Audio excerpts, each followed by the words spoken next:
Okay, whenever you're ready, Sandy. Good evening, watercolorists of South Africa. I'm Sandy from Prime Art and Graphics, and it's a privilege to welcome you all here this evening. Prime Art is the distributor for Daniel Smith products in Southern Africa, and our journey started just before lockdown. It's been a very interesting time on so many levels, but it's been an absolute pleasure and a lot of fun to work with the Daniel Smith team, who are, without exception, all the ones I've met, John and his team, they're passionate about their product. They're dedicated to innovation and to artists, always top of mind. So without further ado, I will introduce you to Lene of Artsavingsclub. Artsavingsclub are hosting this event tonight, and their passion is just amazing as well. So over to you, Lene. Great. Hi, everybody. Everybody told me not to wait because apparently that's not what you do on Zoom. But yeah, seeing as we're not experts in the world of Zoom, I think we're all going to just learn together.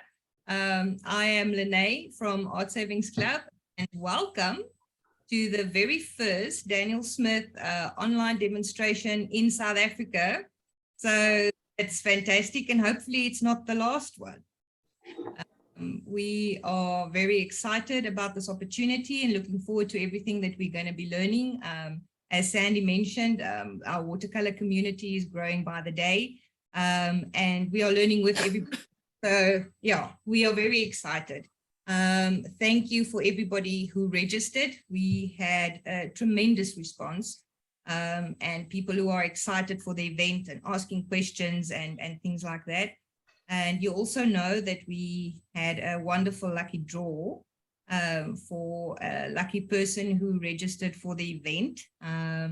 We did the lucky draw just prior to this event, and we are very excited to announce that we have a winner. Congratulations, Pemelo Molefe. You are the winner of a fantastic set, which includes the Daniel Smith Milind Mulik watercolor set, the Escoda Milind Mulik signature brush set, as well as a Fabriano Artistico watercolor pad. So our team will be, if you're not here, our team will be in touch with you tomorrow morning to make sure that we get the set and your prize off to you as soon as possible. For the rest of you who don't or who don't know Artsavingsclub, we are a online as well as a brick and mortar fine art supply retailer in South Africa. Online, we obviously distribute wherever in South Africa, wherever you are. Brick and mortar, our branches, we have branches in White River, Potchefstroom, Rustenburg, and George currently, where you can get hold of our offering. We are passionate about getting quality art supplies into the hands of local South African artists, and that's basically our mission. We also try and source top quality brands from wherever in the world, of which Daniel Smith is obviously a very big brand, and we are super excited to basically stock the entire offering available in South Africa of Daniel Smith, including the entire range of watercolor tubes, the fantastic watercolor sticks, which we eventually will hopefully tell you more about at some point, the grounds, which Gio will be covering a little bit later in the demonstration because it's a fascinating product, sets, and basically everything. So yeah, just in terms of the demo, we will be carrying on with that shortly, but this is going to be an informal sort of a setup. So if you feel you want to ask a question to John or to Giovanni or anybody during the session, you are more than welcome to unmute yourself and ask a question. Or if you don't feel comfortable enough to chat, you can also just ask us in the chat. We've got a whole team ready to answer questions that you might have, and we will be following the chat and monitoring that as well, and John will do that as well. We are very grateful for this opportunity from Daniel Smith. We had the opportunity now ahead of this event to get to know everybody personally and love them already. At Artsavingsclub, we are massive Daniel Smith fans. So looking forward to what's going to happen to Daniel Smith in South Africa in the future. So without further ado, and if you could all join me in giving a very hearty South African welcome to Daniel Smith, owner and CEO, John Cogley. Hello, everybody. Hey, John. It's a pleasure for me to be here. I plan on visiting South Africa with Catherine next year, so I'm looking forward to that. If you have any questions, I love questions. Just go ahead and either through chat or directly. If I can't answer it, I love the ones I can't answer, I will find the answer and get back with you. That way we both grow. So I thought we would do a couple things today. I'll show you some of the product. I'll show you how we make paint. I'll go over that with you. I'll also show you how to read a color chart. I find it's in 10 minutes, 5 minutes, I can show you how to do that. And over a cup of coffee, you can then know which colors you want to use and why you want to use them. I think it's an important tool, probably one of the most important tools any watercolorist can have in their toolbox, is understanding how to read a color chart. It really gives you power over your medium, which, you know, it's our philosophy that the artist should always have the power, not the product, right? The product is just a method for you to express yourself. So the more tools you have, we always believe that's the better thing. So I think what I'm going to start with is how we make paint. I'll go over some of the Primitex, and then I'll go over the color chart, and then we proceed from there. All right, so I'm going to flip you to, there we go. So this is essentially in a diagram how we make paint. The most important part of the whole process is right here. It's the artist. It's you. If it wasn't for the artist, there's no reason for us to make paint. We make paint to be used by the artist to express themselves. So it starts here and it ends right here with the artist. For the Primitex series, I send Bruce Wood, who's my mineralogist. I send Bruce all over the world, and he sources minerals. We then get the mineral, and we process it by using different mills, which I'll show you here in a second. And then we use mixers and dispersion mills to make the paint. It goes into the tube and finally to the customer. So let me kind of show you that. So for our paints, we use two main things. One, we use earth pigments. Those would be the Primitex. Those would be ochres. Those would be siennas. The Primitex is something we do. We go from the massive, which is the large mineral, all the way to the pigment, which has about 40 microns in size. And we'll talk more about that as well. The other place is the laboratory. Out of the 261 colors that we have, a great deal of those are synthetic, which means they're made for mostly for the industry, and particularly the automobile industry. The beautiful thing about that is they are very light fast. They're very heat resistant. They last a long time. I'm 60 plus years old. I can remember when cars came in 4 or 5 different colors, and the paint would oxidize and not last long. And if you look at the colors available today in cars, they last pretty much forever. That paint is so resilient. So earth and also from the laboratory. In terms of paintings, every continent in the world has had artists. Normally what was found in the riverbeds, whether that was ochres or siennas, was mixed with some type of an oil and then applied as a paint. Here in the US, we had that with the Plains Indians, who would put it in an animal fat and wear it on, you know, their skin or on ponies. That didn't last too long. Or we have the Inuit Indians along the coast, which would put it onto totem poles, which last until this day. So it's a process that is used to show how we see the world all around us. So the process for the Primatech, and the Primatech, and I'll show you each one of these. This is green fuchsia. Starts with the mineral massive. And then from there, so Bruce sources that out. From there, we have the mineral massive. We put that into first into a jaw mill. And a jaw mill just squeezes. And by squeezing it, it goes from about this size to maybe this size or smaller.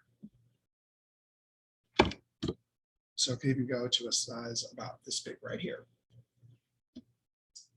Once we do that, we bring it to the next machine, which is a hammer mill. And a hammer mill just hits and hits and hits and hits and cleaves the product. So it goes from the size of a golf ball, this or smaller, to about the size of a piece of rice. From the rice, we put it to a ball mill. And the ball mill just turns and turns and turns and turns. This process right here. Ours are shaped like almonds, so we get very, very small pieces. And what we're looking from here is getting something about 40 microns. 40 microns is about half the width of your human hair.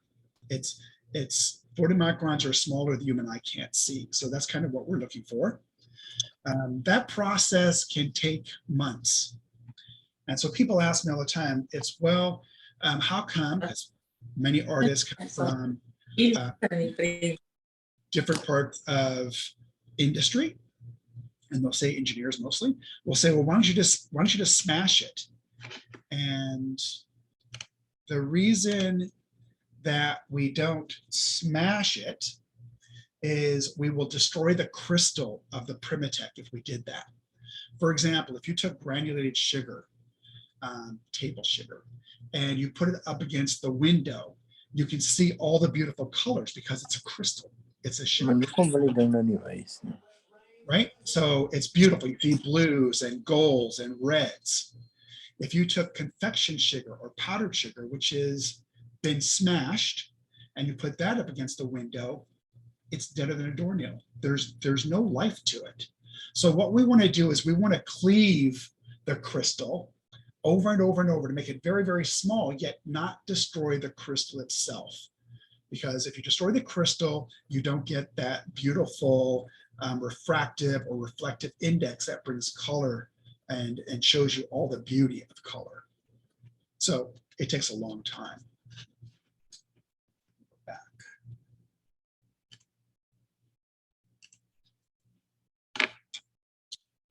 Okay, so once we have that, now we have the pigment, whether it's the Primatech, we've now made it into a pigment, or if it's a synthetic, we have a pigment.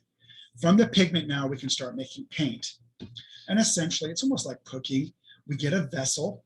In that vessel, we put the gum arabic. We use powdered gum arabic. We put distilled water and we put the pigment. And we use distilled water because it doesn't have other impurities into it. It doesn't mean that you have to, as the artist, you can use the water that you want to use. Distilled, if you can, is always the best. From there, we then mix. And our mixers are kind of like the mixers you may have at home. They're just larger. They could go up to 16 feet, and they can mix up to a 100-gallon tank. So they're just very, very large.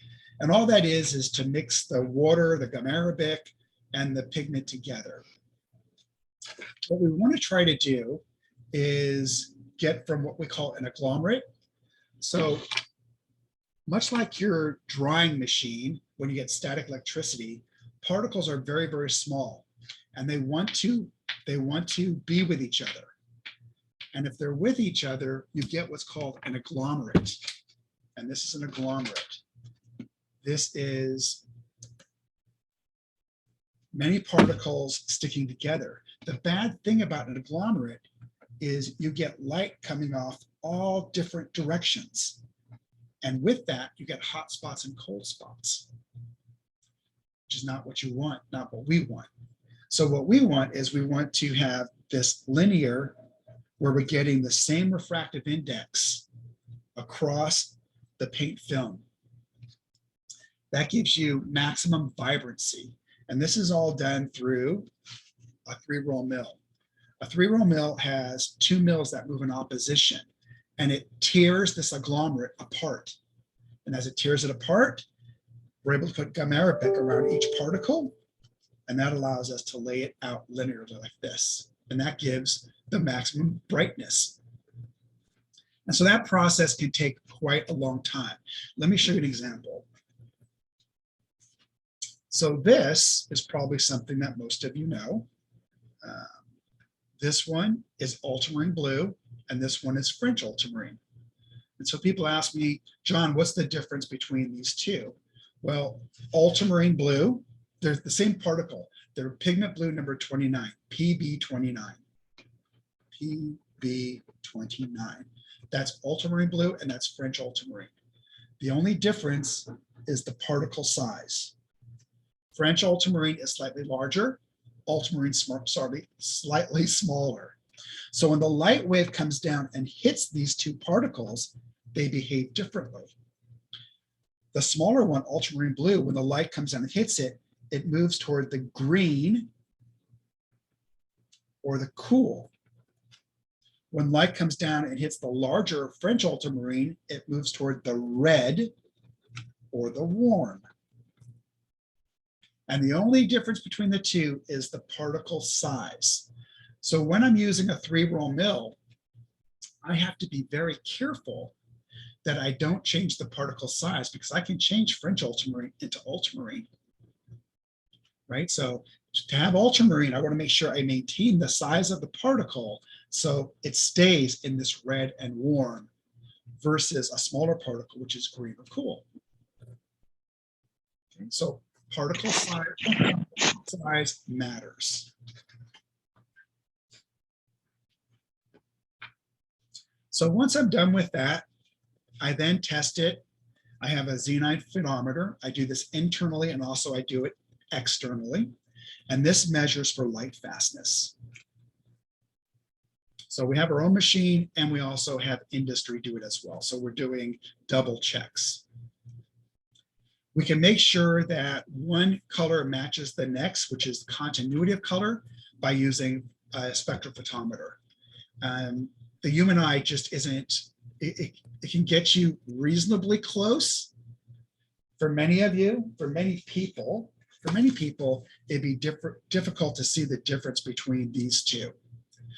Many artists can see the difference.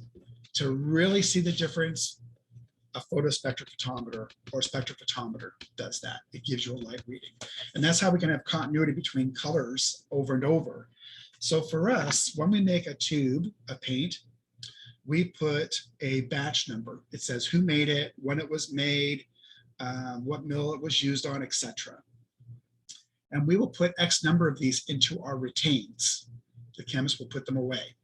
So the next time, if you're using a tube of paint and you call us and say, oh, I have a question about my lemon yellow, we'll ask you to give us the batch number. We will go upstairs and pick out the tube with the same exact batch number. So when we're talking about your question, we're both looking at the same paint. And that's a big thing for us, is always having continuity of color, making sure from batch to batch, the color is always the same. It's very difficult to do that if you're not buying pigments in quantity that is all the same batch. Many manufacturers, in order to save, not put out huge amounts of money, will buy pigment on the open market constantly. That makes it very difficult to have continuity of color. We want to make sure that if you're in the middle of a painting and you run out of a color, the next one isn't going to be different than the one you ran out of. Okay.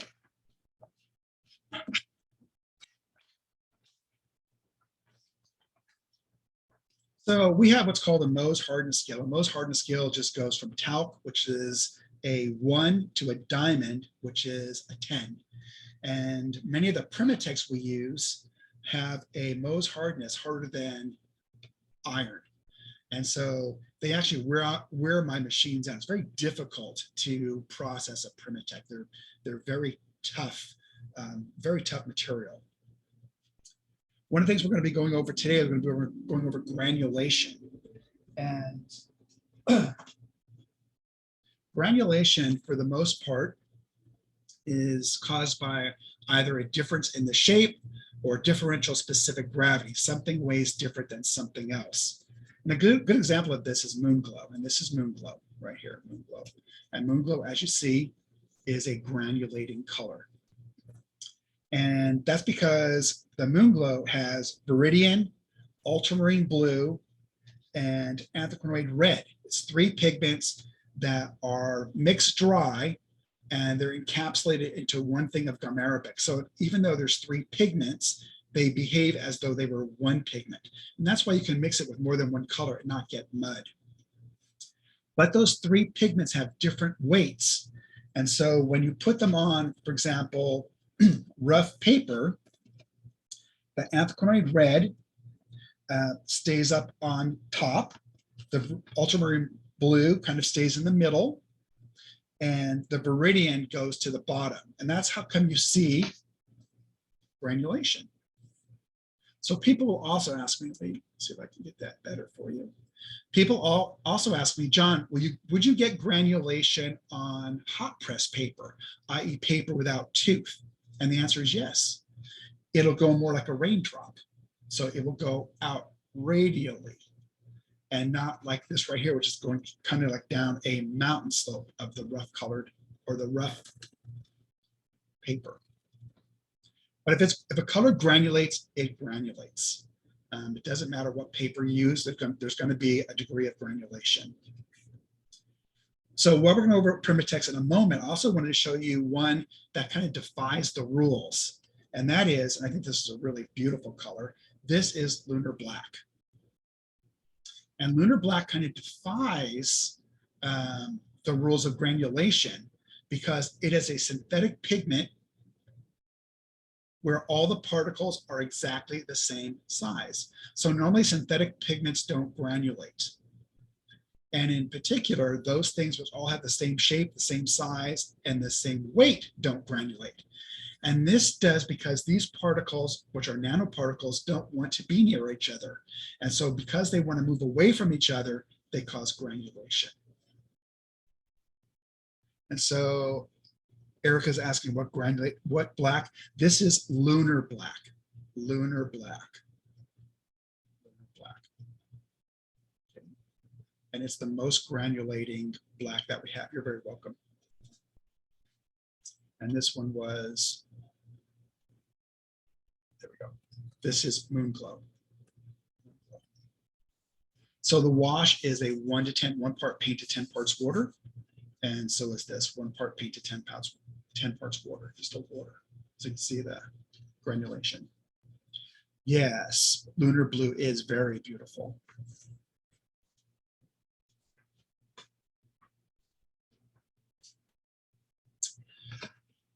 So this right here is, this is a quinacridone. And a quinacridone means 5 rings. And so these are some of the quinacridone colors. I'll do it this way and then I'll show you the color. This is quinacridone gold. Quinacridone gold. This is quinacridone burnt orange. Quinacridone burnt orange. Quinacridone coral. Quinacridone sienna. Quinacridone deep gold. Quinacridone lilac. Quinacridone fuchsia. Quinacridone magenta. Quinacridone burnt scarlet. Quinacridone pink. And I have 3 other ones I'm going to show you in a moment. So we were the first to come out with quinacridones in watercolors, and we definitely have the most quinacridones. Very popular, very beautiful pigment, very beautiful color. And again, quin means 5 rings, 1, 2, 3, 4, 5. And quinacridones are made, usually were made for industry, in particular for the automobile industry. And quinacridone gold, probably 16, no, more than that, probably now it's probably 19 years ago. We were able to buy 2 bags, 55 kilo bags from the pigment manufacturer, because it was being made for Toyota at that time, I believe. And that was the most we could buy. And some years later, my chemist knocked on my door and said, John, the company wants to know if you want to buy the quinacridone gold. And I said, yeah, if you can get 4 bags, get 4 bags. He goes, no, no, no. They want to know if you want to buy all of the quinacridone gold. They're not going to make it anymore. And so I bought all the quinacridone gold that was available. It cost me roughly back then almost $300,000. And back then you could buy a house for $40,000. It was a lot of money to put up, but it was just a beautiful color that artists love. And we finally, about 2 years ago, ran out of that pigment. So now we do a blend. The blend is very good. We were also called 2 years ago about quinacridone burnt orange. And quinacridone burnt orange, the manufacturer told us was no longer going to be made. And so we bought about 16 years worth of that pigment. If you want to have continuity of color, there's a certain price that goes along with it, which means if the pigment is not going to be made, you have to buy it. Otherwise, you have to formulate all the time, and it can be very difficult. So to make sure we had continuity of color, I bought all of the quinacridone burnt orange I could buy, and it's no longer made. It's a beautiful, beautiful color. People ask me, what are the most popular colors? Well, quinacridone gold, probably for the US market. And for the international market, it's the quin burnt orange. And also, I'm gonna flip my camera back down again so I can show you. Oops, sorry about that.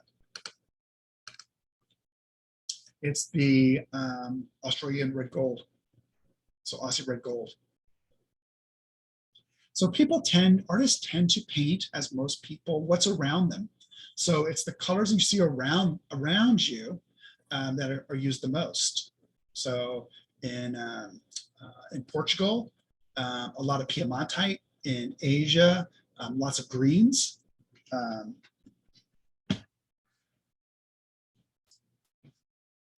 So as we're talking about the quinacridones, another thing, so you can get differences in colors depending on size. For example, that's the French ultramarine and ultramarine. You can also get it on chemistry.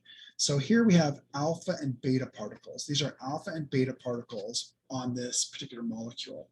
And depending on where those alpha and beta molecules are, you get a different color of the quinacridone. So people ask me, John, if I know what pigment's being used, isn't that the same among all the different manufacturers? And the answer is no. And here's an example of that. So the first one I'm going to show you is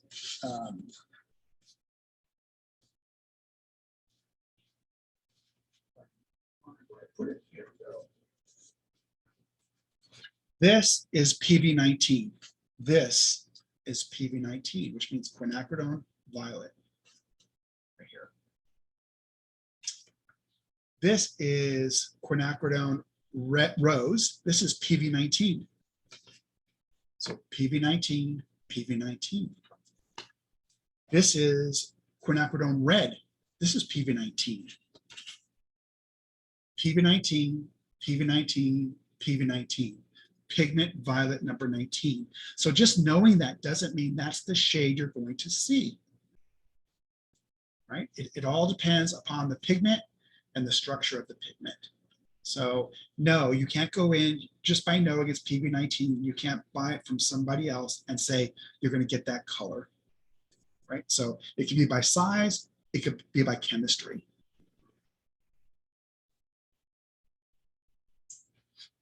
So Rolene asks, how sustainable is sourcing these colors from the earth? Well, the majority of the colors are synthetic, so they're very sustainable until the car companies or industry no longer wants to use them, because when you're paying $20 million to develop a pigment, it's really all about the big industry and not about the art producers.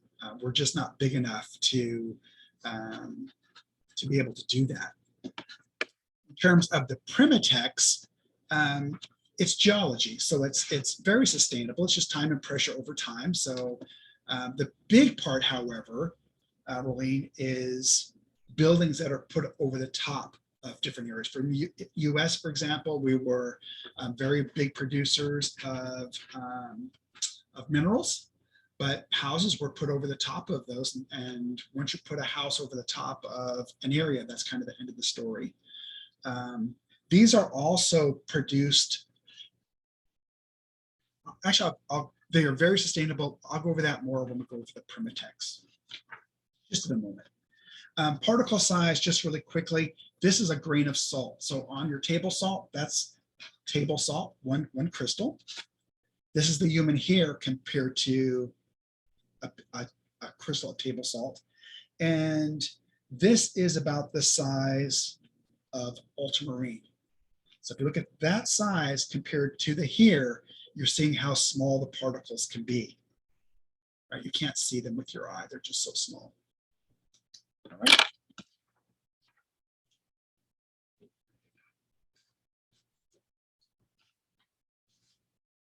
So online, if you're interested online, there's a whole story about the Primitex, what the massive looks like. I'll be showing that in a second, what the pigment looks like, and what the drawdown looks like, and then a story. All the stories, all of them are online if you'd like to read them.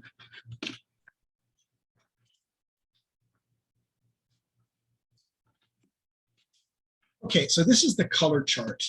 And the color chart, I think, is one of the most important tools for you as an artist. It's very easy to understand.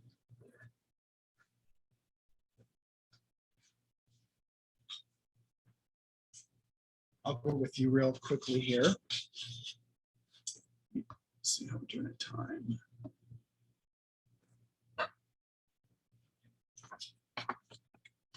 So as a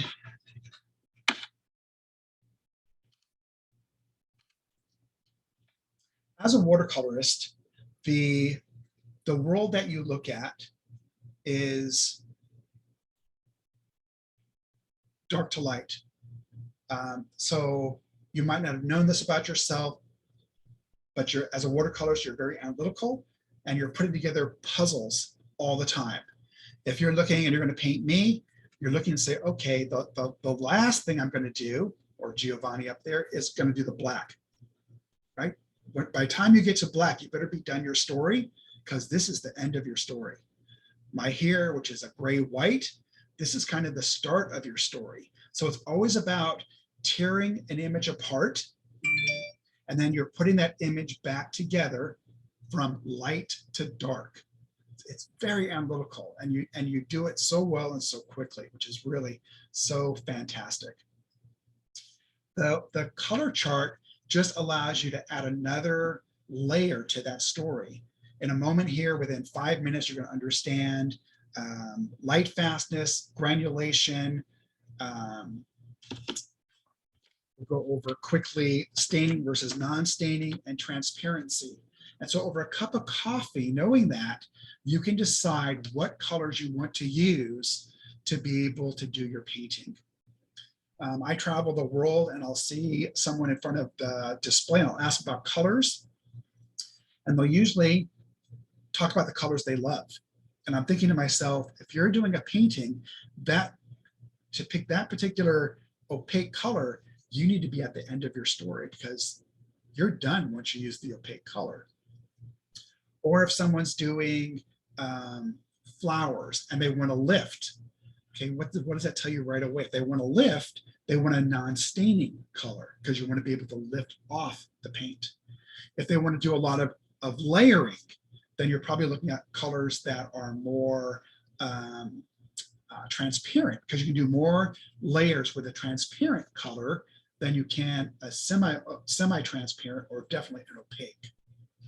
So let's go over that really quickly.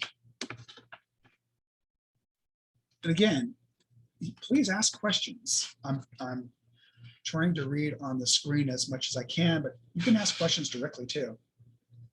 So on the color chart, there is a legend, and here's the legend. And the legend is going to talk about this information right here, which I will try to increase the size of it. So first we have what they're available in. So they can be available in 15 mil. They can be available, some of them in 5 mils. Some of them are available in stick format, and some of them are available in pan format. And one will be coming out with later this year or early next year is powder. So right now we have 1, 2, 3, 4. We'll have a 5th. Okay. The next is whether something is staining or non-staining.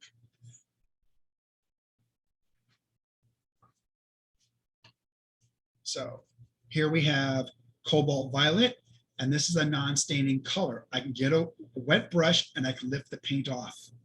So it's non-staining. This is Hansa yellow. I take the same wet brush and I see a slight tint. Okay, so this is low staining. This is indanthrone blue. I take it again and I still see more blue. This is a medium staining. And here we have carmine, and it's really, really, you can still see it. So this is high staining. 1, 2, 3, 4, non-staining, low staining, medium staining, high staining. The next thing that we talk about is whether something is transparent or it's opaque. Here, we can see quinacridone burnt orange.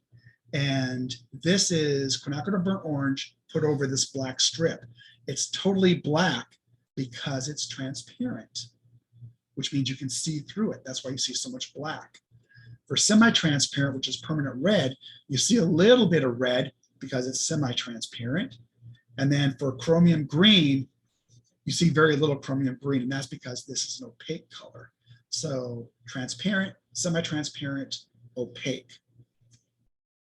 So now let's look at the color chart.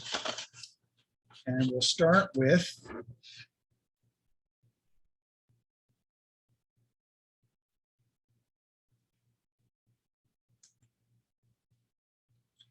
buff titanium. So buff titanium, the common name is buff titanium, and it's available in 15 mil, 5 mil, and stick. That's the industry formats. When I look here, it says it's a 1. So 1 means for light fastness, it's 100+ years. I look over here, and a 1, excellent, 100+ years. Then I see the next one says a 1, and that is for staining or non-staining. So this is a non-staining color. Then it says yes, a Y. That means it's a granulating color. And the last one is semi-transparent. So on the color chart, now you can actually know every single color. This is pigment white number 6, which means titanium, buff titanium. We also have PW6, which is gray titanium. And we have PW6, which is titanium white, all PW6, all titanium.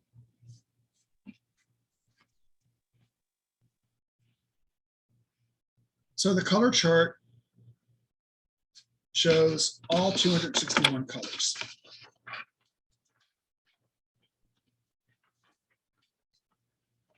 And the reason that we have so many yellows, for example, is some of them are granulating, some of them are non-granulating, some of them are transparent, semi-transparent, transparent, opaque. So it allows you to kind of choose what it is you want to choose to be able to do your painting. That's why the color chart is so important. So these are the general colors. These are the general colors. And then on the back, we have the Primatech, which are right here, Primatech. And Primatech.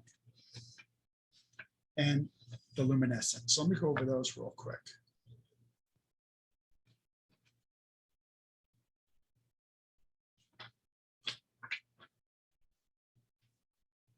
So there was a question asked about the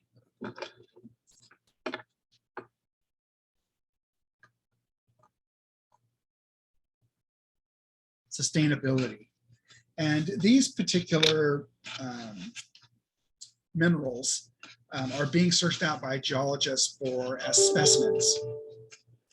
And when they come into pockets that are broken, etc., then they're made available and we buy those. We'll buy broken pieces, for example. We don't need specimen quality. So they're very, very small pockets of material. It's not like gold or silver or diamonds, copper. These are very, very, very small mining, if you will. So yavapai. Yavapai.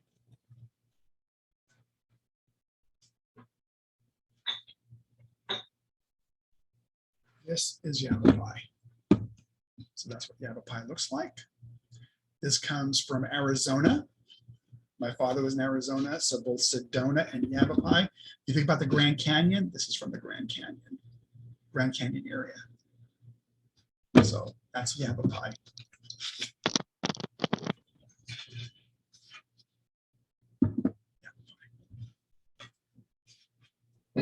John, Yes. we have two questions, one from Tofi and another from Anita. I think you can also read them in the chat. The one that's from Tofi says question to those that have bought these paints with so many colors, which ones would you recommend, individual or sets? Maybe even fellow artists can answer this. From Anita, she asked, could you please explain what hue means? Example, in manganese blue hue. So hue means for us,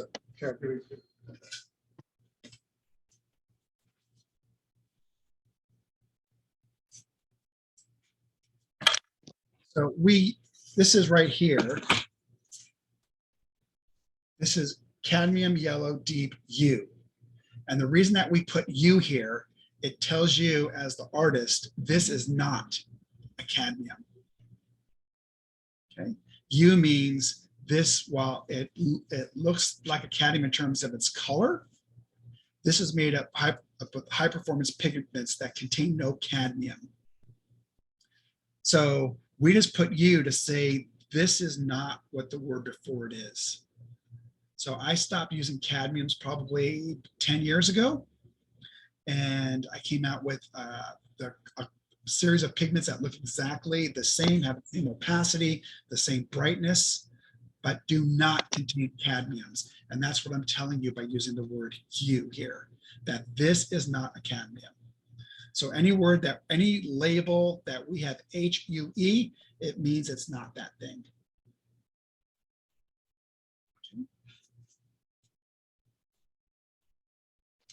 This is Kingman. So we have Sleeping Beauty and we have Kingman. The reason they're called Kingman and Sleeping Beauty is they come from the Kingman mine and the Sleeping Beauty mine located in Arizona, USA. Right, those are two mines, different localities that have different minerals around them. So when the mineral actually forms, it forms in a different color. So this is Kingman.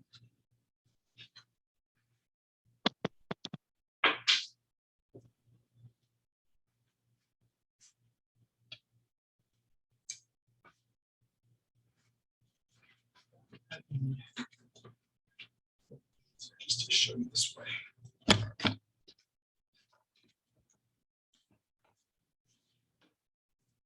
So this is fuchsite. People ask me quite a bit, how come that has glitter? Well, it's not glitter. That's mica. And this particular mineral is made up of huge amounts of mica. So that's called red fuchsite. Kind of see it. Can you see that? It's all over my paper. See it right there. And this is green fuchsite. These are both Primatech. Primatech means primitive technology. And Dan and I were talking, Dan Smith, the founder, we were talking, and we both have a passion for ancient peoples and also American Indians. And it's how, since almost every different culture on every continent has had paint, whether you're in Australia and you have the Aborigines, or I'm sure all over Africa, people take what's around them to make color. And we wanted to do something very similar and offer that to the artist, but use current equipment to be able to process it to the same degree that we would any other paint. That's why it's called Primatech. So these are fuchsites. This is tiger's eye. Let's see if I get that. So this is tiger's eye. It's been polished just to show you how it's actually quite beautiful. This is a Primatech, and this is burnt tiger's eye. Burnt tiger's eye doesn't exist. What we do is we take this tiger's eye, we put it into a furnace, we turn it up to 700 to 1,000 degrees, and we change the oxidation state of this into this. And then we process this into pigment, and then we make paint. So tiger's eye, burnt tiger's eye. Almost like sienna and burnt sienna, ochre and burnt. It's just heat, changing the oxidation state.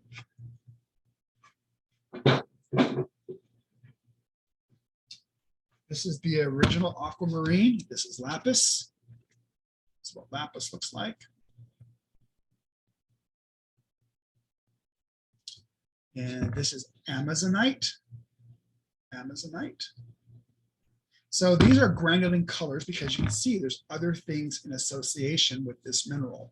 And when you have differences of specific gravity, etc., you get granulation.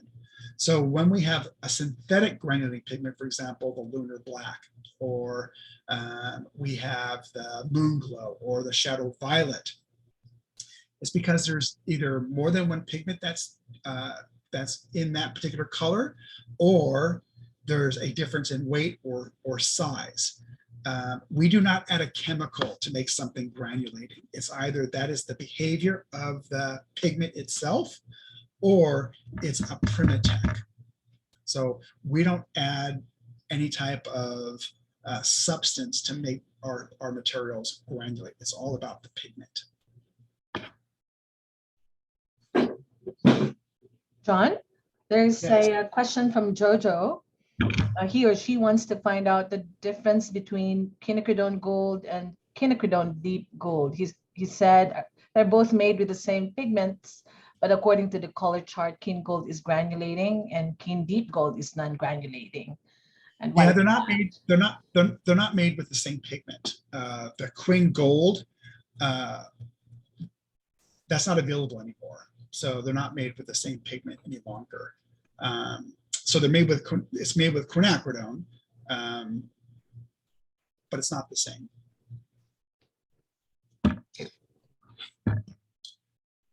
Okay, so this is, thank you, that's a good question. So this is serpentine. It's so for, I mean, it gets really into some very heavy chemistry when you want to go down below the, how the pigment is actually processed and the chemistry behind it. So quinacridone gold, there still is a quinacridone gold. There were 3 different flavors of quinacridone gold, and the one that we use is no longer made. The other 2 have different shade differences to them. So this is serpentine. This is from Australia. This is kyanite. You see the very long crystals of kyanite. This is kyanite.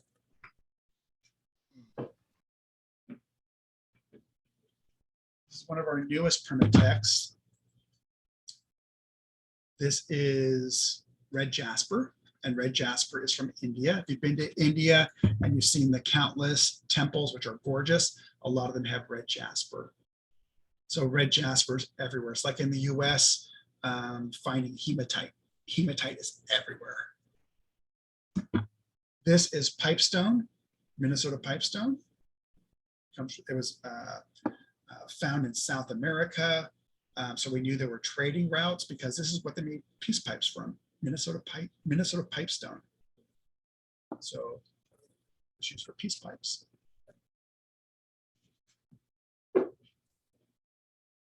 This is sugilite. Sugilite. And then I'll show you the cards. Sugilite. And this is probably one of the most beautiful Grenadine colors. See it right here. This is green apatite. This is green apatite. So you can see if this was a beautiful crystal, it'd be worth quite a bit of money. But we'll buy it because it has imperfections, etc., or they couldn't use it. So green apatite.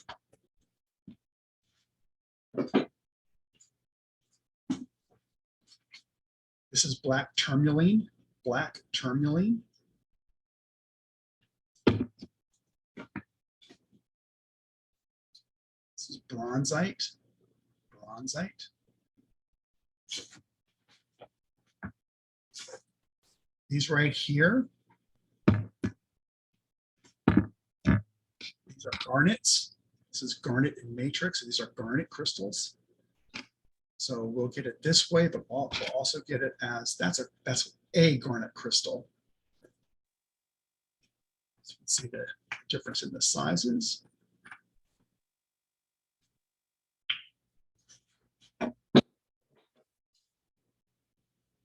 Sodalite.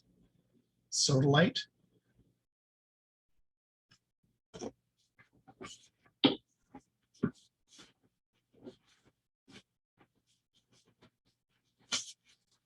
This is rhodonite.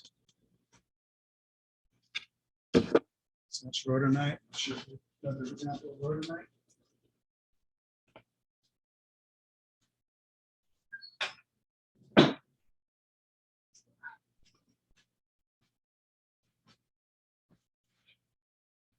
So that's another example of rhodonite. So we'll put this into a mill, go from this size to this size, and then you see how big they are, and then finally into something about a quarter the size of your hair. Why the machines don't last long. This is jadeite. So the common thing of jade doesn't really exist. There's either jadeite or nephrite. This is jadeite.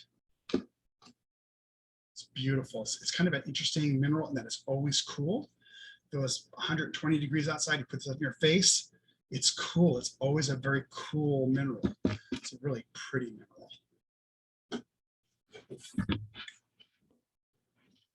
This is zoisite. And all the red pieces, all the red, this is all red, those are all rubies. So you can see it's made up of just all types of rubies. It's a really interesting mineral. And you see why it granulates, right? You see all the different striations. So people say, well, what does it glitter? You can see why it does.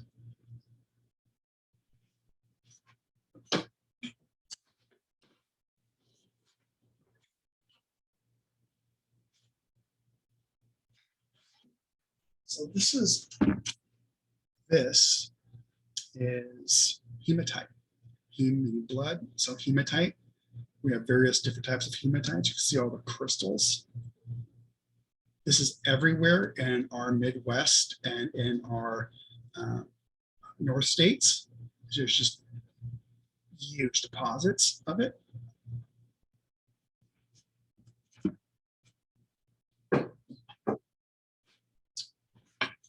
show you some of the so you get the granulation. The granulation comes because of all the things associated with the mineral.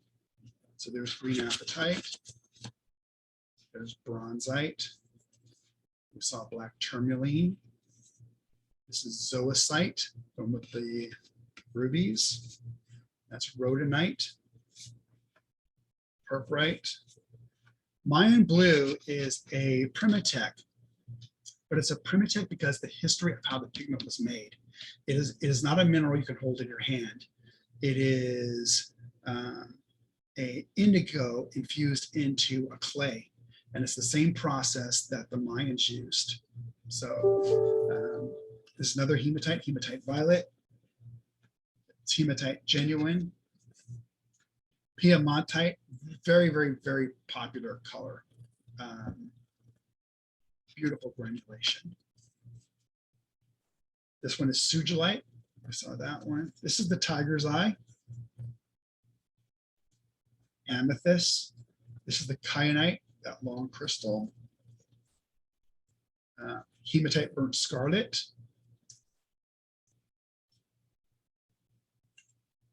Serpentine. This is the one from Australia. They saw a little purple.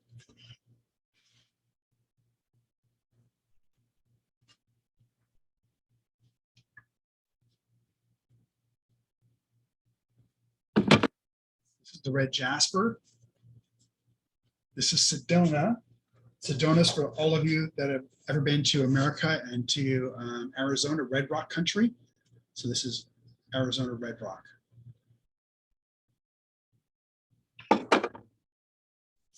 Minnesota pipestone. This is the burnt tiger's eye. The jadeite that we saw. The sodalite. Amazonite.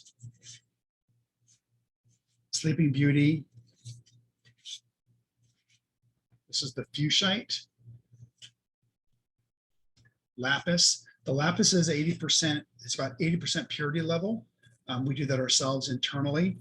It's probably about $3,000 to $4,000 a kilo on the open market. People say, well, you know, I would like it. I've seen it and it's really super, super blue. No, it'd be, if it was super blue, if it was as blue as an ultramarine blue, it'd probably be about $40,000 a kilo. So if you want something that's really, really quite beautifully blue, which is the ultramarine and the French ultramarine, which were made to be synthetic versions of this, they're gorgeous. They don't have the same history behind them. If you wanted to paint with true lapis, this is a very good way to go. This is garnet. Garnet, while there's granulation, there's less granulation because garnets are so pure. Diopso green, this is the red fuchsite.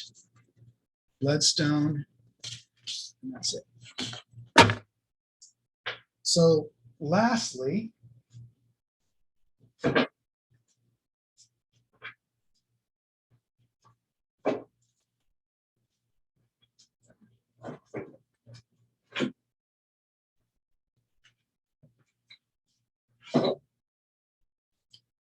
there are some really awesome colors. This is green. This is Cascade green, and Cascade green is a co-precipitated pigment. It's two pigments that have been fused together, and when you add water, it breaks them apart. And it's a little bit hard to see here, but you can go from a beautiful green to a yellow to a blue with this one particular pigment, depending on how much water you have and how much you break those two pigments apart.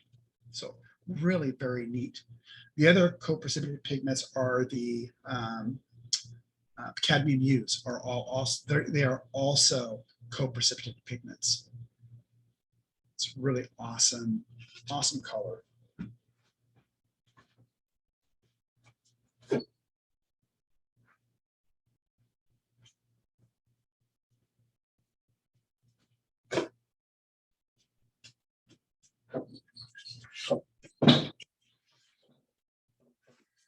So we have lots of blacks and lots of grays. There's very interesting things about the blacks and grays. Ivory black, for example, has this beautiful, warm, yellowish tint to it that makes it feel very warm. It's very warm black. And then we have the lamp black. The lamp black is a very dark black. The lamp black was made by having soot called lamp black, because the soot would go, put lamps inside of a tent. The soot would go onto the bottom side of the tent. They'd beat it with brooms. They would get that soot and then make a pigment out of it, and it's lamp black. So it is very, very dark, very warm, very dark. So again, that's the neat thing about having the color chart. You can kind of choose what you want to get your expression across.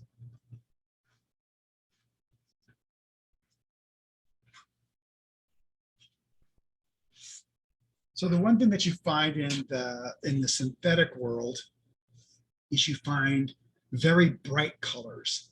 And some of the colors I like the most, I really love the pyrroles. The pyrroles are kind of they're the wild child at the party. You will know they're there because they will tell you they're there. And so like the pyrrole scarlet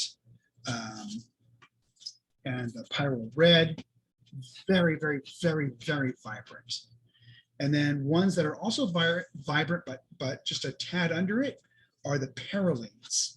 And so here's the peroline red, and here's the peroline scarlet. Just slightly less. So very good choice. Again, they're synthetics. So I think you have a lot of questions here. Let's see.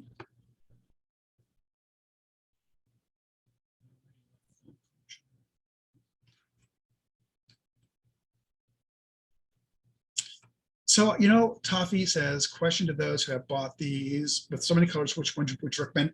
I would very, very, very much recommend that you get like the 238 dot card. And that way you could actually paint out each color. That's why we made it in that one, and Giovanni's holding it up right there. You could actually paint out each color, because I can describe colors to you. I can show colors to you. There's nothing more important than you actually seeing it yourself in front of you. And it's a great reference piece as well. So that's what I would recommend, is definitely the 238 dot card.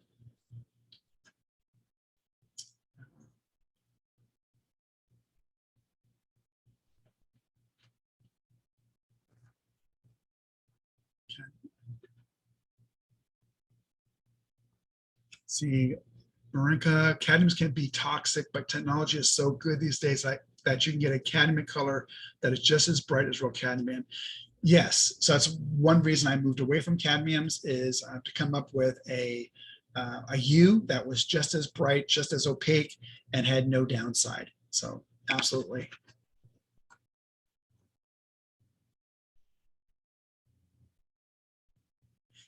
So Annie, none of our stuff would come from the makeup industry. And there's definitely different standards, although all of our material is tested by the ACMI for toxicology. God, you guys got good questions.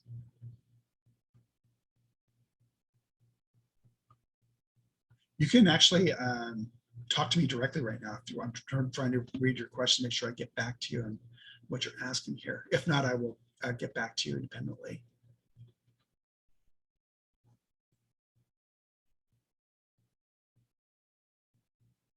So the light fast, so Lynn says, John, could you perhaps touch on the light fastest of the DS range? And so let me change this over.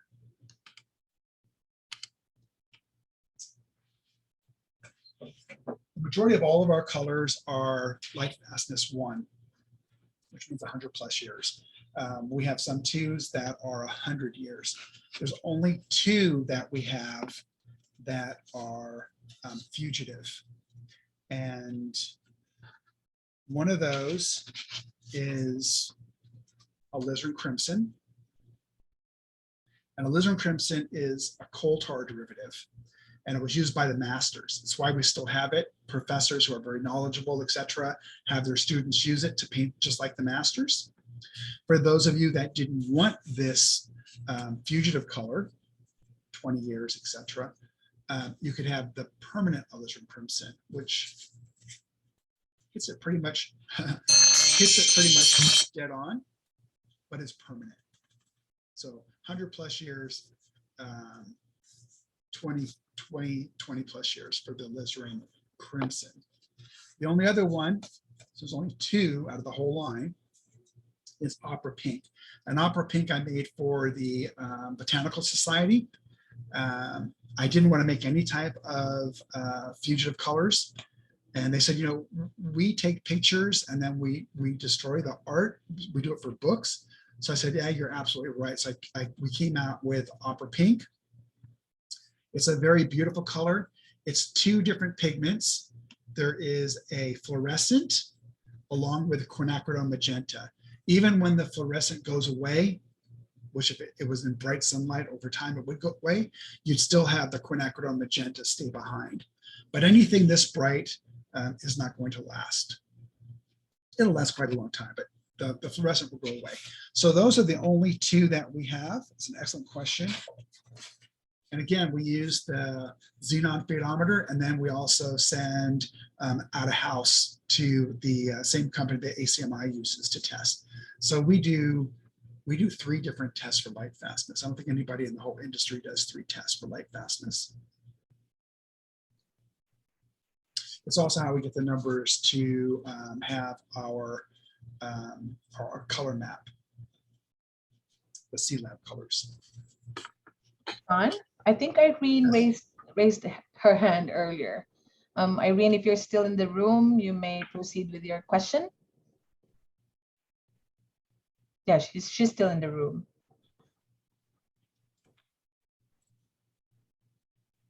Oh, I think she just typed in her question. So basically asking which is a basic set of colors to recommend for beginners.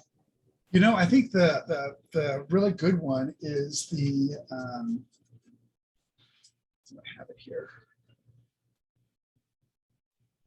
We have a basic 6-color set that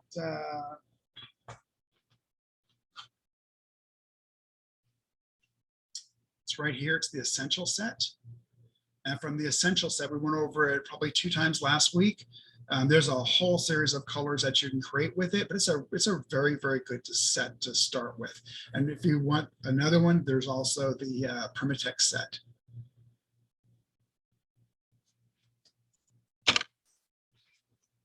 Okay.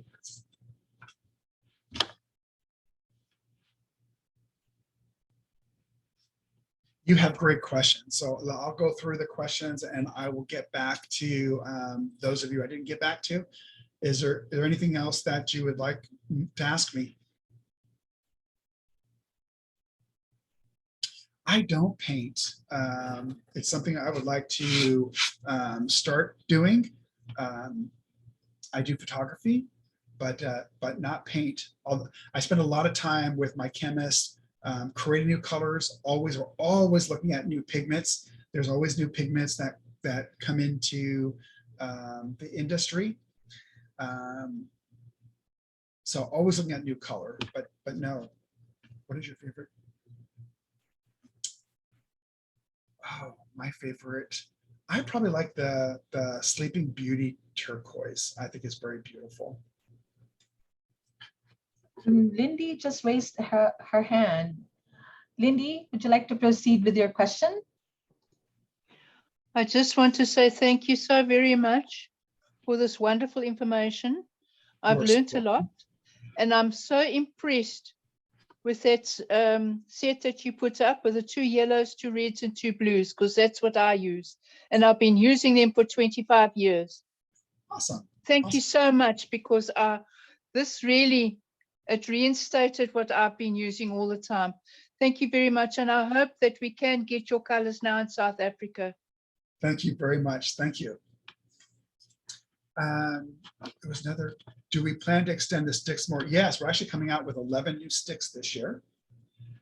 So Giovanni, who's on right now, helped bring out the recommendations to complete the line. And we're coming out with 6 new watercolor tubes. We're also coming out with 22 gouache colors. So those will all be out in November. Fabulous. Duochrome. Thank you so much. Oh, you are so welcome. The so only thing I didn't go over was the luminescence. And the luminescence, there's several within the luminescence. There's the, like everything, I had it all laid out and I don't know where I put them. But in the luminescence, we have the iridescent, we have the interference, we have the pearlescent, and we have the duochrome. A duochrome is one color, one pigment that shifts between 2 different colors.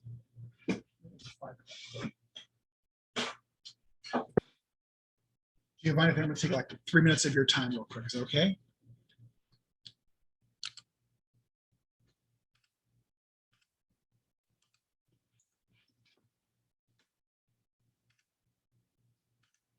Okay, there we go. All right. So this is an iridescent. An iridescent you can see over black or dark, and you can see over white, and that's an iridescent. A duochrome is one pigment that shifts to 2 colors. So you can see as I move it, it changes just from the blue, it can change it to a darker greenish. You can't see that here on the, I can see in front of me, it's shifting to green and blue, depending on where I move it. So one pigment that goes to 2 colors. And then there's pearlescent. So here it is over white, but pearlescent adds a shimmer, if you will. And then there's interference. Interference you don't see over white that easily, but you definitely, it pops over a dark. And these, for the most part, are all over a mica chip. And kind of the way it works is that for an iridescent, when light comes down and hits, it bounces back. And this is reflective, reflective. And then for the interference, when light comes down and hits, it scatters. And that's considered to be refractive, refractive. So this you can see over a light, this one you can't see over a light area. And then there's one that's kind of both of them together. It's both reflective and refractive, and that's the duochrome. So it bounces back, but it also can scatter. So a duochrome has the properties of an iridescent and an interference. That's kind of how it works.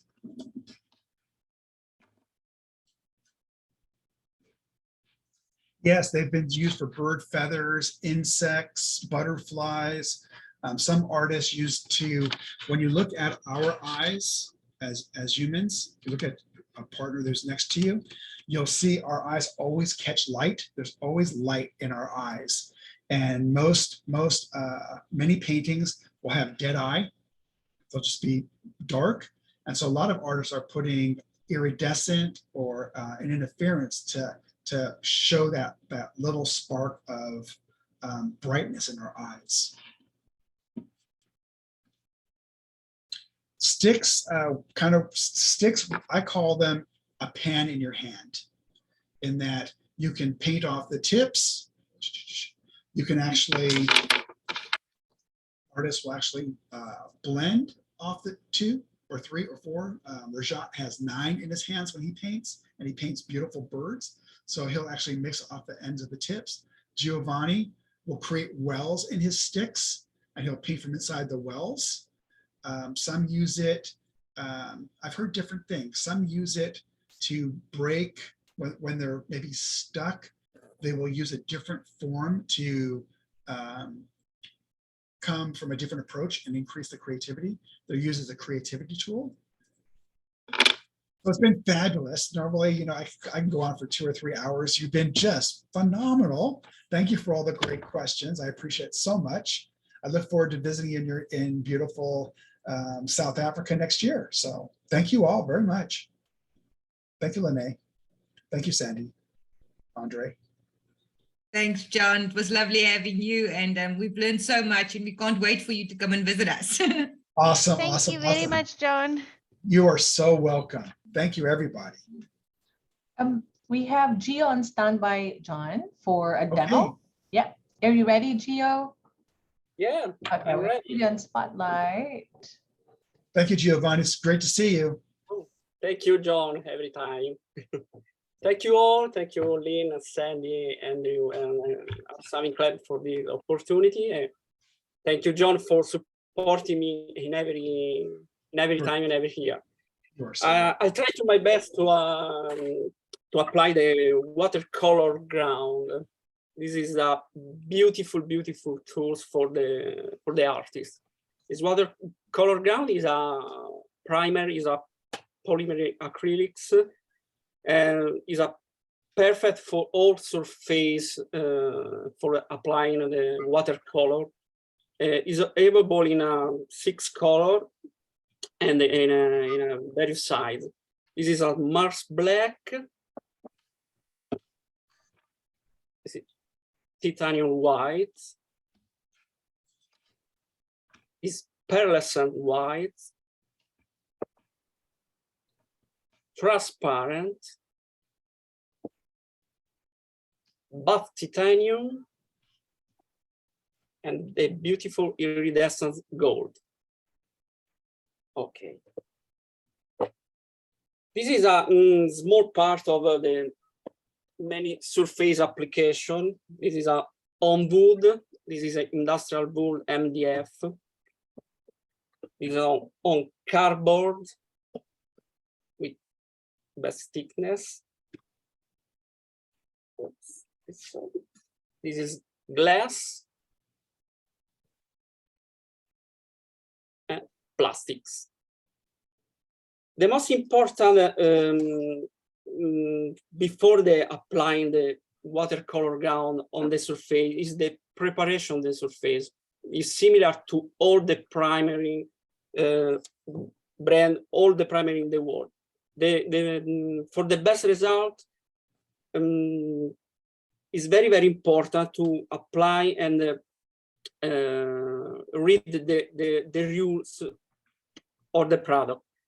For the best result of the watercolor ground, minimum applying 4 layers. 4 layers, show it. 1, 2, 3, or 4 layers. Is the best way. Is under focus. Okay. 1, 2, 3, 4. The best tips for applying is when use the brush or the foam brush,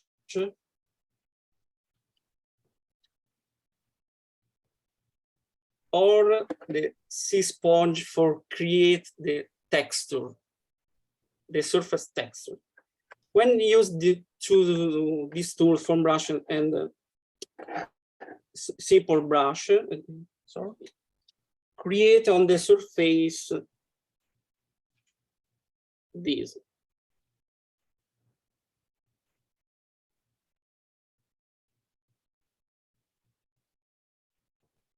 Okay.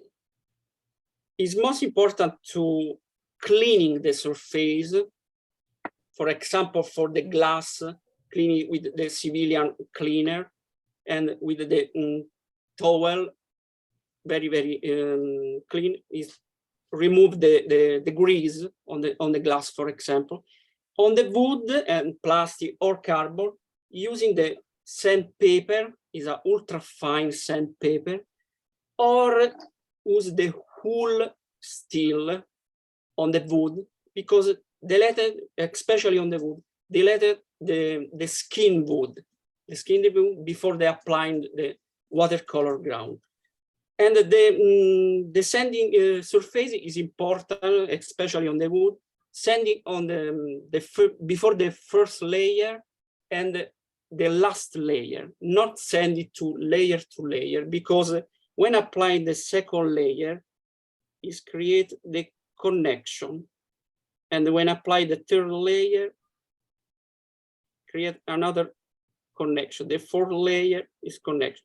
If you want, if you prefer, the last layer, prefer sanding for having the smooth surface. For example, on the cardboard, is the cardboard, real cardboard on the watercolor albums. I apply for example, this buff titanium. This is not sanding, this is sanding. Have a smooth surface.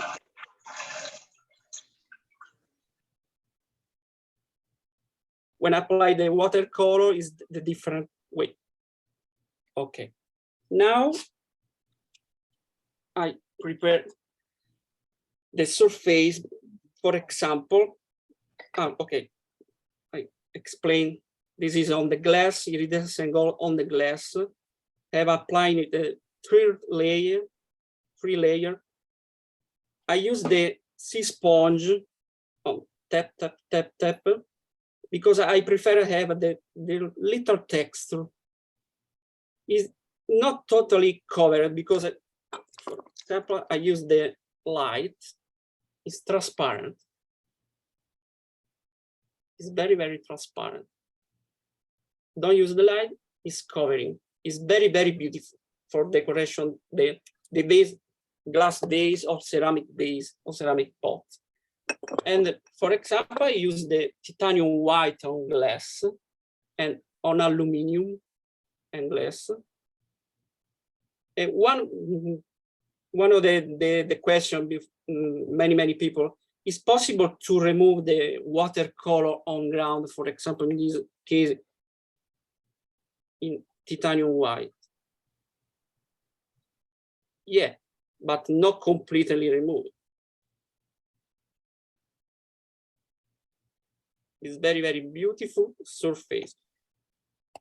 In aluminum, is similar to wood. Use the wood steel because the sanding paper is not recommended because I have created many engraved scratch.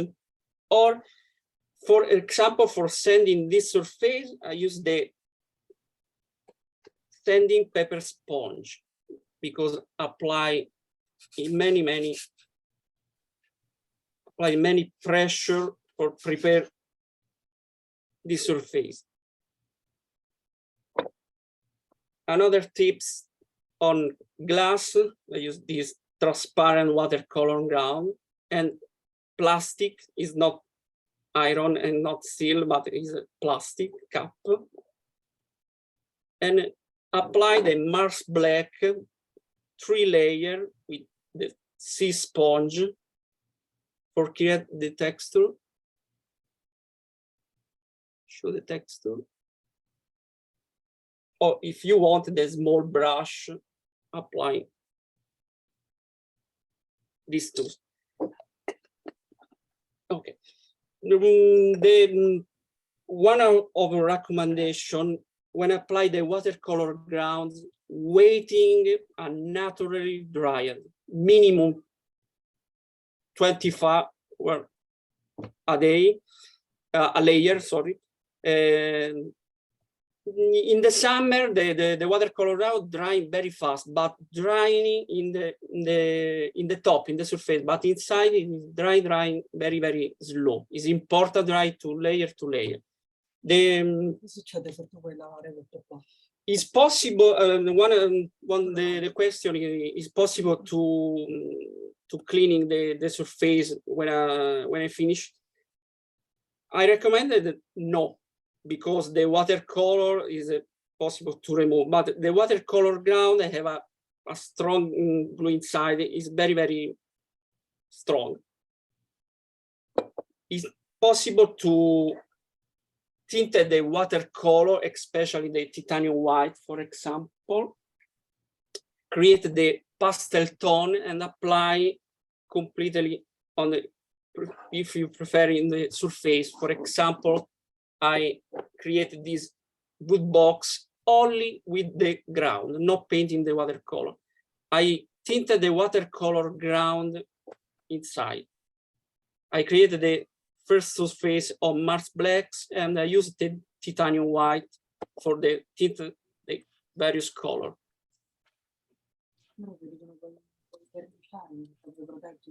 Yeah, it's possible to protect. Yeah, it's possible. Now I explain to the difference for tinted, the watercolor. I use the titanium white.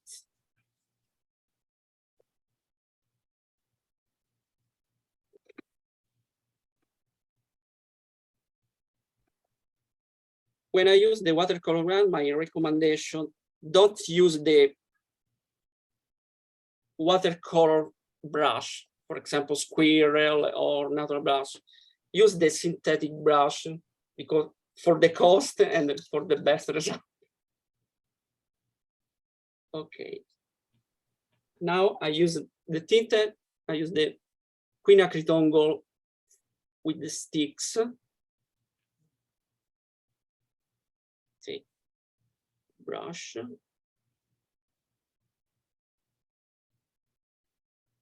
Okay. And create my little tone of pastel.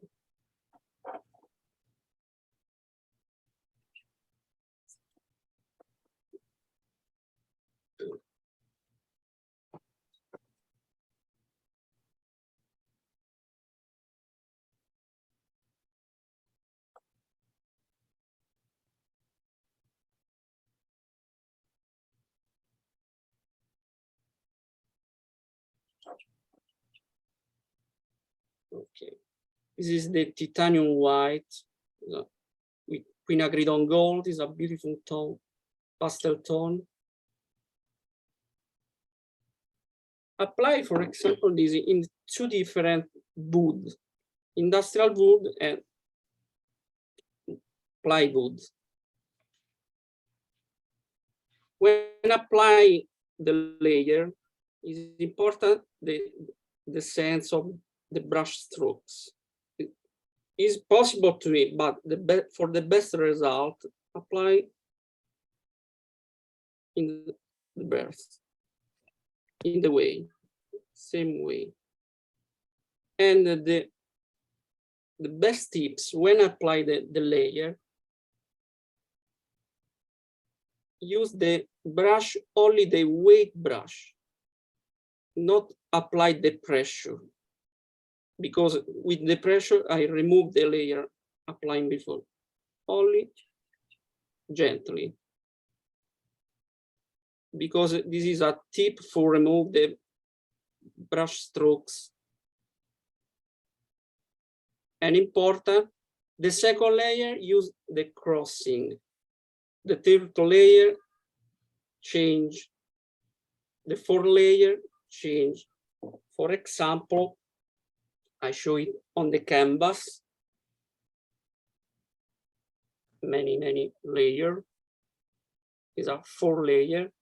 And the first in this side, the second in this side, the third in this side, and the fourth in this side. I have many layers.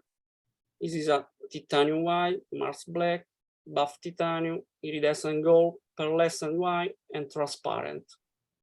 Transparent is beautiful for if you want to show the texture of your materials. Okay. Layer to layer is preferable not sanding, because sanding to layer deleted the waves created with the brush. Before the first layer and before the last layer. For the sea sponge, the ZBrush, sorry, is a different because it's a very, very smooth.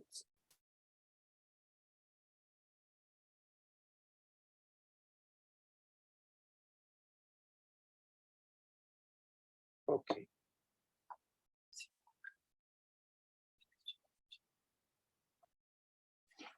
Okay. On the plywood, the difference, the first layer used in the sense of the texture, the line of the wood, creating the surface for applying. Okay. Now I use the transparent watercolor ground tinted.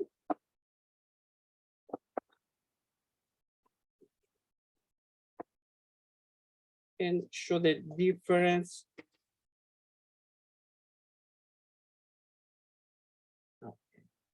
It's possible to dilute various ground, maximum 10% of water.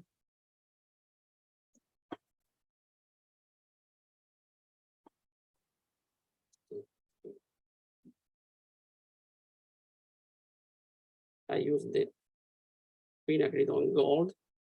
Now I use with the half pen. I change.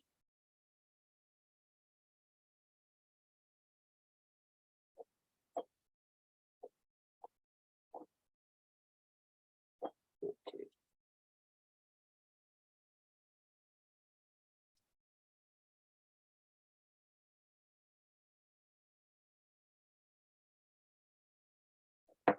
With the transparent,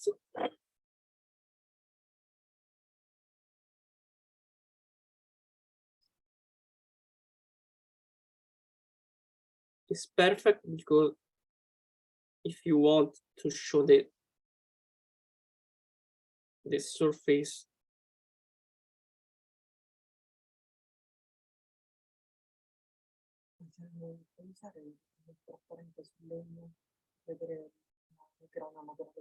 yeah, absolutely. The transparent is perfect for the wood. On plywood with the transparent. When drying, it is more light.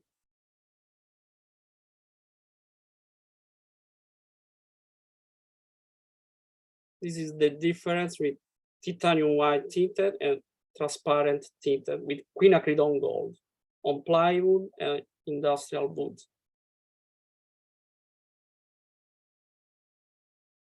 Okay.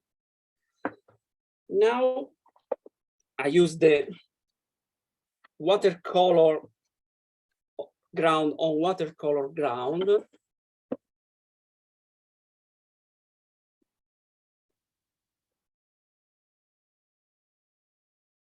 Okay.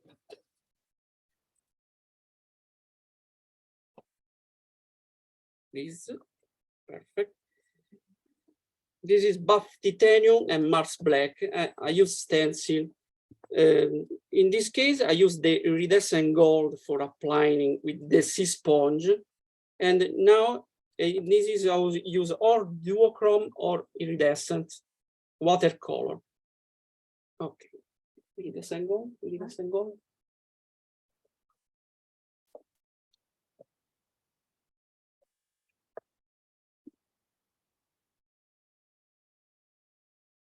Okay, I use the sea sponge directly.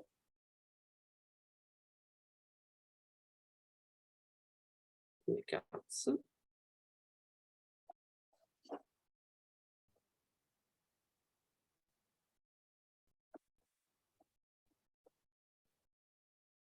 This is a watercolor ground on watercolor ground.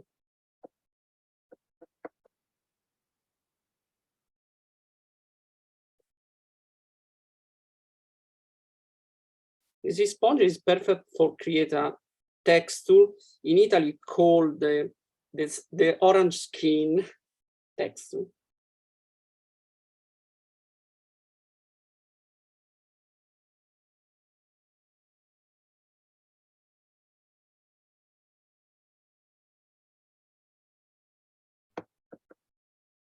Okay.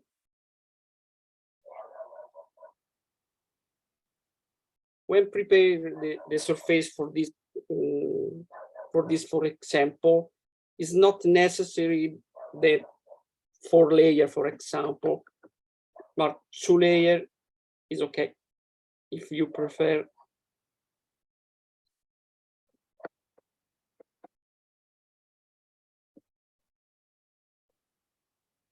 Okay. And now I use the watercolor.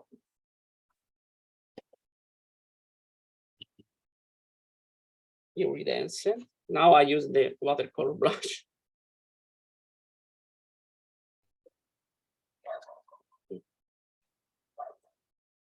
I use the mixing various watercolor.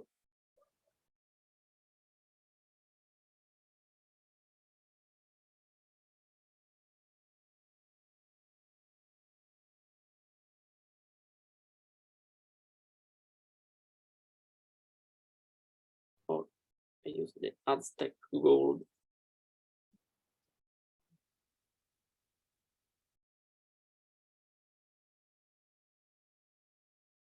Now I'm very, very fast, but it's a long process.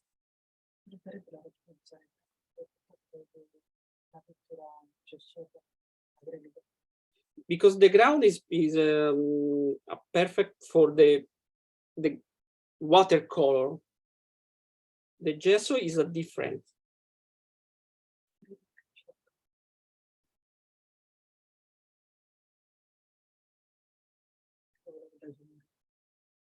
It's completely different.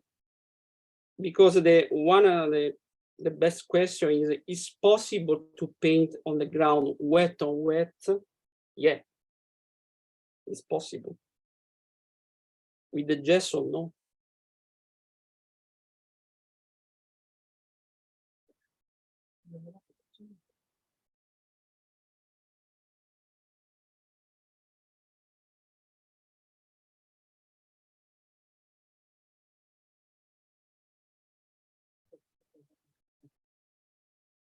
No, I use the iridescent.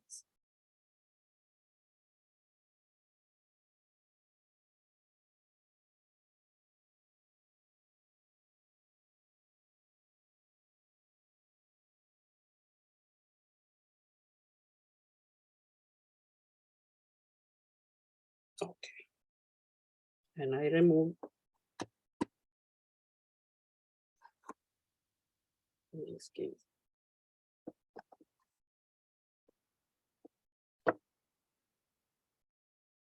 Okay. It's very, very fast. It's possible, infinite possible. And now applying for the fine details on the glass and plastics. I use the quinacridone with and my little brush. For the plastics, the difference when I prepare, when I use the sanding paper. Okay. This is strong,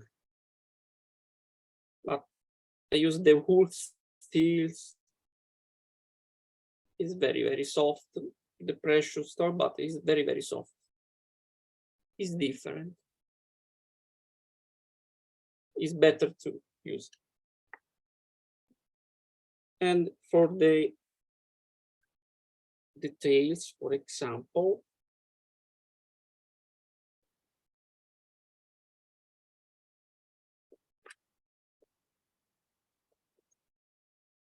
okay.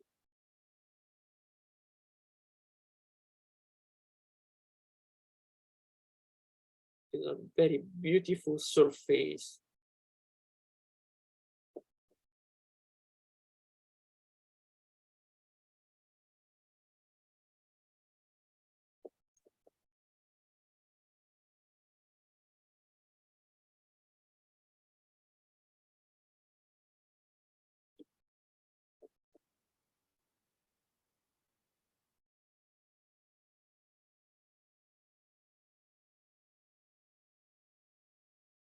the watercolor ground not break the brush strokes is perfect.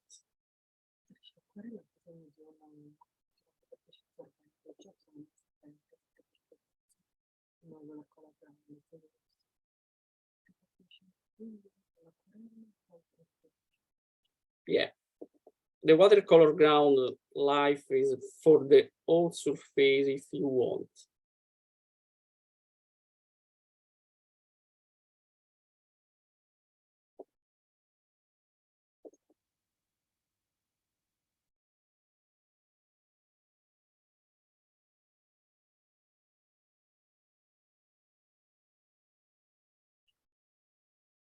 Okay, I create a little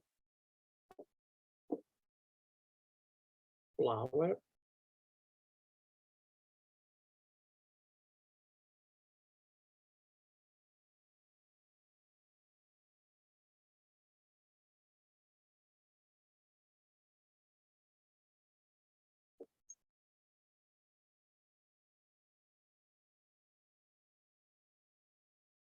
It's very, very beautiful. On the glass. A glass contains the parfum. Now on the transparent watercolor ground in the glass, similar.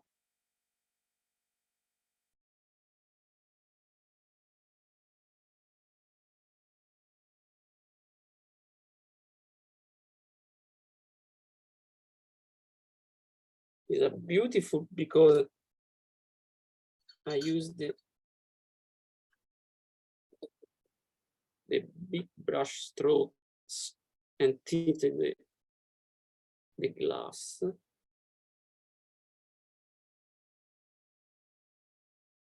Or use the watercolor strong.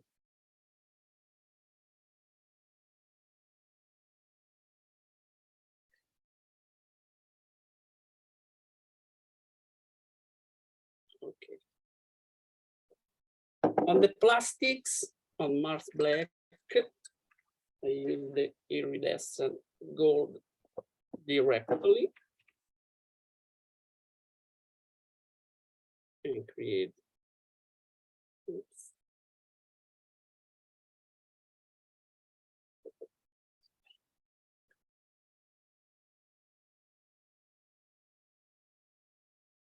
A little surface, or create with the duochrome interference.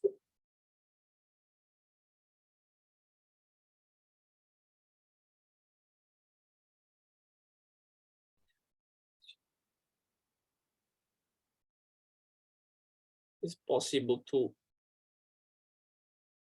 use the water for the light. The surface is similar to paper, and I use the interference working on the black.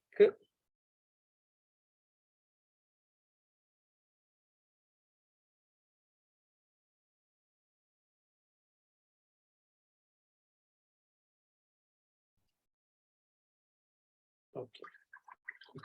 And now I use the watercolor on the canvas. Okay.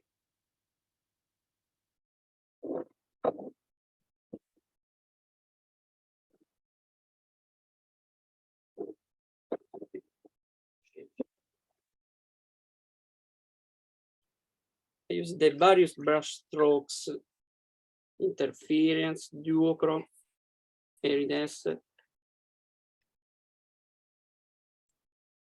For example, the difference on the final layer, 4, 3 layer, 2 layer, and 1. It's possible to wet, yeah.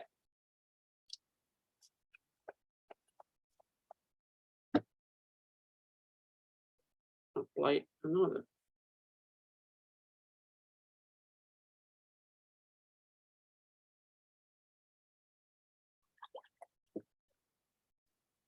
Here it has gold on buff titanium.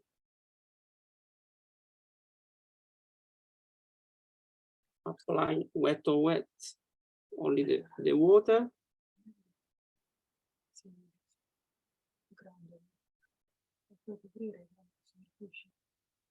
Absolutely, yes. It's similar to paper.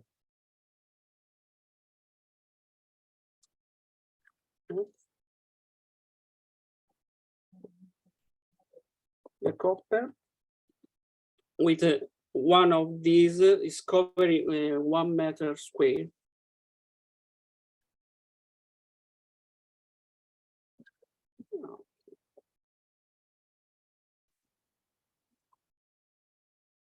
Like the surface on pearlescent and white.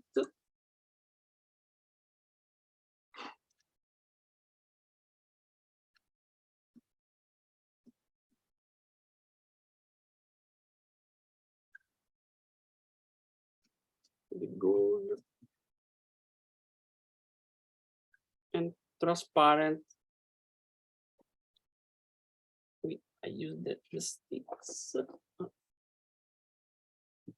It's possible to use the sticks, for example.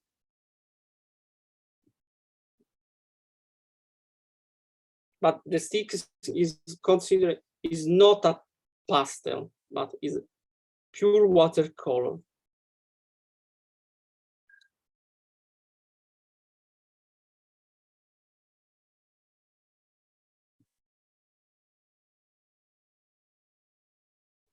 Okay, this is on the canvas. And now in the last, I use on wood with the titanium white and the transparency. I show the layer, change the way, in this way, the first layer, second in this way, third in this way, and continues. I apply 5 layers and show the difference. Wet on wet. La mia palette.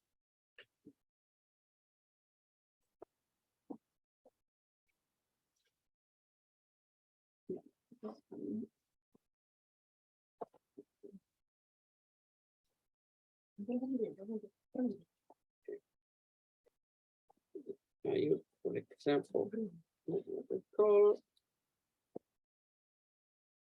or directly.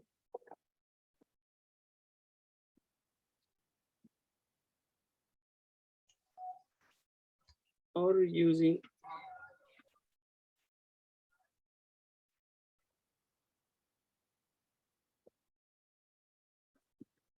the water.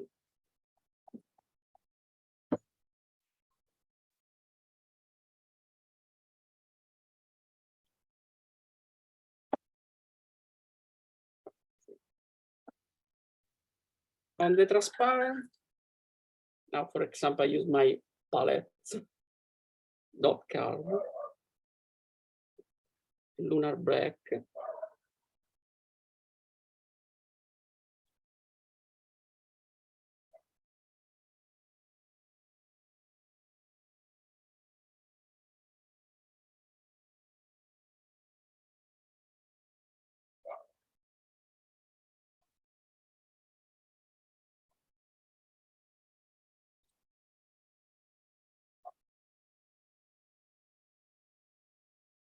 It's possible mixing directly on the surface.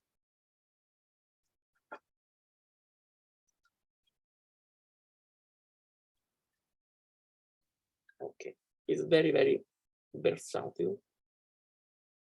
And the last, sorry, I use the ground on plastic, the application on plastic. Pezzetti,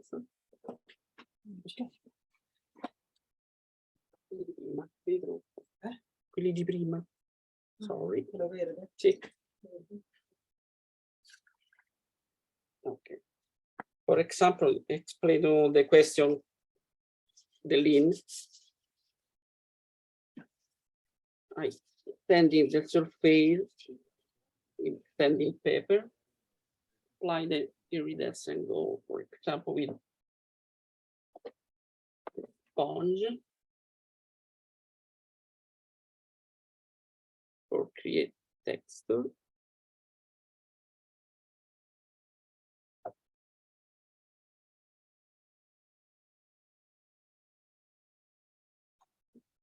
Important that don't use the strong pressure, because the strong pressure is here, but soft create the best surface. And with the brush,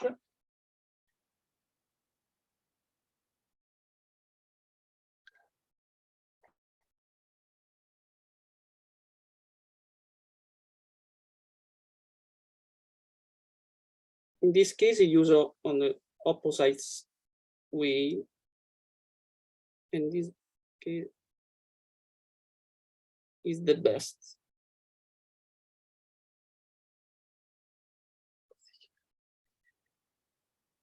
For cleaning the brush is only the simple water, and after the water with the normal soap and soap. Okay.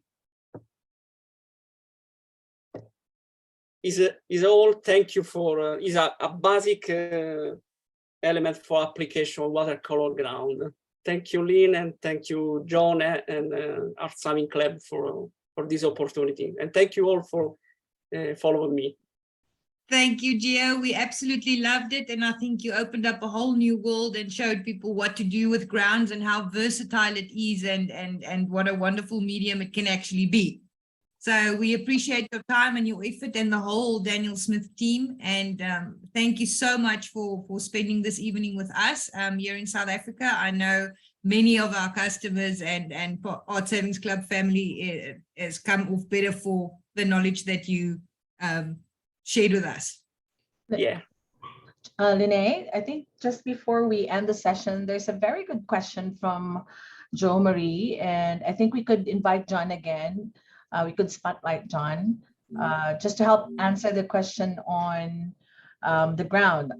Earlier, John Marie asked why, basically what's good about watercolor ground. And perhaps John could help us close the session by basically sharing why in the very first place Daniel Smith or John made watercolor ground. Very good question. There are actually more here. Yeah. It's never going to end. I mean, everybody's got 20, like hundreds of questions, I'm sure. So we'll just have to do it again, guys. More sessions coming up. Yeah, I saw you type in your reply for those questions that were made and answered. Perhaps a team, Artsavingsclub, could go back to those questions, however you want to do it. Yeah. We can definitely do that as well. And if there's any of the questions that we might have missed during the course of the session, everybody is also very welcome to pop us an email. I did try and pop that in quite regularly at info@Artsavingsclub. If there's any questions regarding anything about the Daniel Smith range or something like that, and as John said, if we don't have the answers, we'll get them for you. And yeah, so please feel free, even if we didn't answer them right this second or whatever, we're always available for questions, or you can even give us a ring and phone us and make sure that we've got answers to all your questions. And I just saw Andre put in the email address where you could direct your questions to, and that's in the chat. It says info@artsavingsclub.co.za. That's correct. And yeah, not to make this a sales pitch, but just so that you all know, the Daniel Smith range is on special. It is watercolor month. We are celebrating everything watercolor month related. So yeah, go and look and see if there's anything that you want. Okay. Well, I think we could wrap up now, Renee, if there's anything else that you want to share, say to our audience here. There's a good over 100 guests still in the room. Oh, well, no, I'm not a public speaker. I don't know if you guys know, but I'm not, but yeah, so thank you for everybody. We went a little bit over our time and we are super impressed that a lot of you stayed on and shared this with us. Thank you again for registering, for sharing this with us. Hopefully we can bring you something similar very soon. And yes, as I said, please feel free to pop us any more questions that you might have and that you feel weren't answered. And yes, we've got the direct line to the people now. All right. Thank you, everyone. Thank you, everybody. Thank you all. Thank you.